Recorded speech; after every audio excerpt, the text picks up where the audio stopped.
NCERT के series को आगे बढ़ाते हुए आज हम लोग पढ़ेंगे रासायनिक अभिक्रिया एवं समीकरण में द्विविस्थापन अभिक्रिया और अपक्षेपण अभिक्रिया। चलिए वीडियो को शुरुआत करते हैं। द्विविस्थापन अभिक्रिया यानी डबल डिस्प्लेसमेंट रिएक्शन किसे कहते हैं, ठीक है। तो ध्यान से देखिएगा और समझने का प्रयास करिएगा, ठीक है।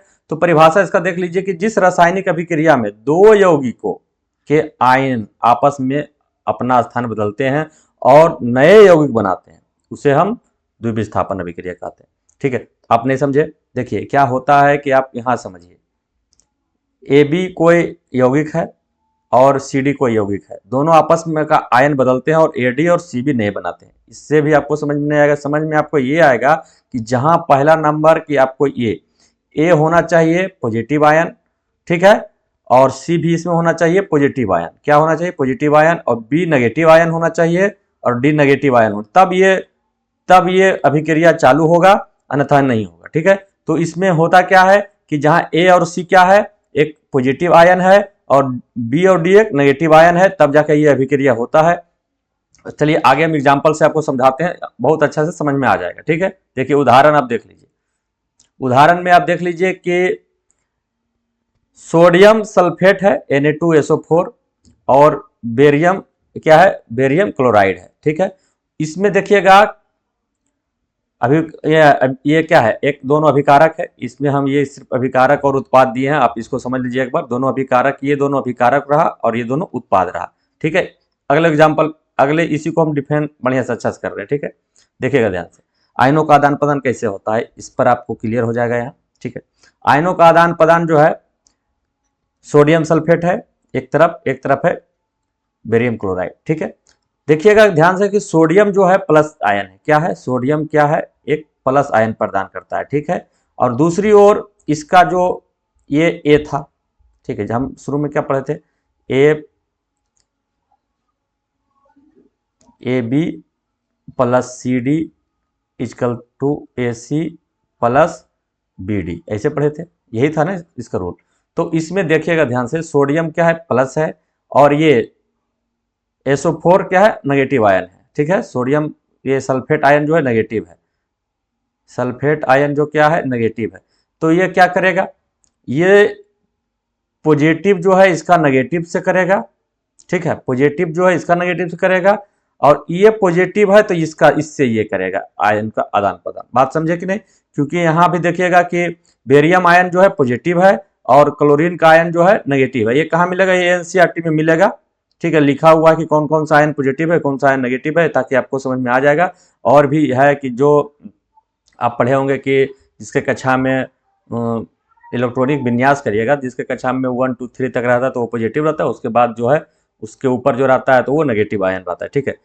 यानी जो बांटता है, जिसके कक्षा में 1 2 3 रहेगा तो वो किसी को देख के अपना कक्षा पूरा कर लेगा। तो ये सब समझने का है, आप ये सब समझ जाइएगा, पीरियोडिक टेबल जब पढ़ाएंगे तो उसमें बढ़िया से क्लियर कर देंगे। लेकिन आप इसको ये बात याद कर लीजिए कि आयनों का आदान प्रदान किसके साथ होगा, प्लस जो है नेगेटिव के साथ करेगा, प्लस जो है माइनस के साथ करेगा, और माइनस प्लस के साथ करेगा, दो अलग अलग का, ठीक है। तो यानी सोडियम किसके साथ करेगा, तो क्लोरीन के साथ करेगा, क्योंकि यहाँ माइनस है, ठीक है, और ये प्लस है, ठीक है, ये माइनस है और ये प्लस है। तो देख लीजिए ध्यान से आपकी किसके किसके साथ करेगा, ठीक है। सोडियम करेगा क्लोरीन के साथ और ये बेरिलियम करेगा सल्फेट के साथ। तो नया उत्पाद क्या बनेगा, barium sulphate plus NaCl, sodium chloride बनाएगा, ठीक है। आपको समझ में थोड़ा सा आया होगा, नहीं समझ में आया? चलिए फिर से हम शुरुआत करते हैं। आपको जो प्लस वाला है सोडियम था, सोडियम जो था प्लस वाला, वो किसके साथ किया, क्लोरीन माइनस के साथ किया, क्योंकि देखिएगा ध्यान से, ठीक है। और जो SO4 था माइनस में और ये बेरिलियम था ये प्लस में, ये इसके साथ किया, तो दोनों मिलकर नया उत्पाद बनाया, बेरियम सल्फेट और सोडियम क्लोराइड। यानी आयन का आदान प्रदान कब होगा, एक पॉजिटिव को नेगेटिव से करेगा अभिक्रिया, और इधर का पॉजिटिव इधर का नेगेटिव से अभिक्रिया करके नया उत्पाद बनाएगा। इसे हम आयनों का आदान प्रदान कहते हैं, यानी डबल डिस्प्लेसमेंट या द्विविस्थापन अभिक्रिया कहते हैं। क्लियर हो गया होगा? चलिए ठीक है, अब इस पर देखते हैं अभिक्रिया में क्या क्या हुआ है। बात मैंने क्लियर कर दिया हूं कि अभिक्रिया में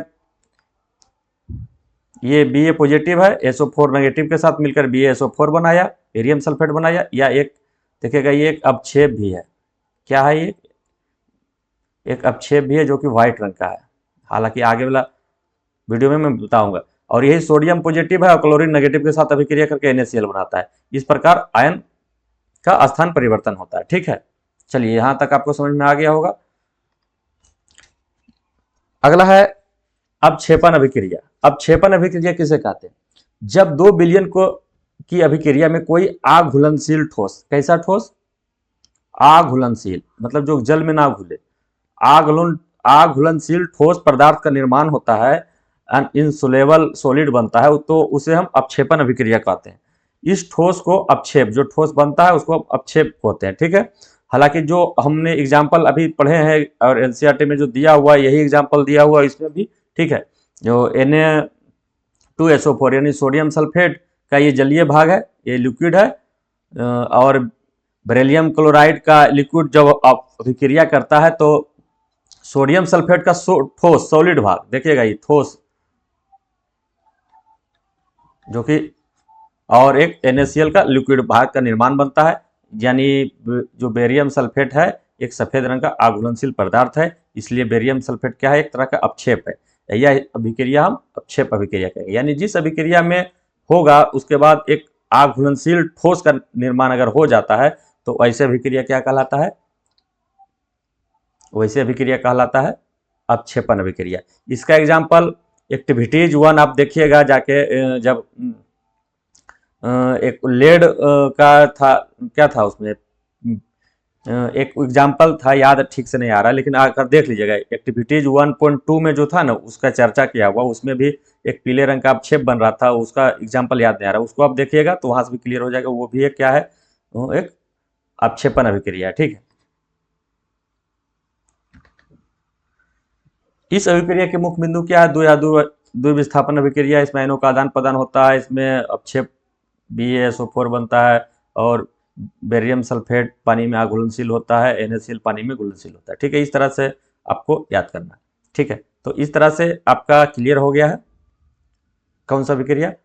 द्विविस्थापन अभिक्रिया। पूरा सार इसका क्या है? आयनों का आदान प्रदान, किसके साथ? प्लस वाला माइनस के साथ, माइनस वाला प्लस के साथ।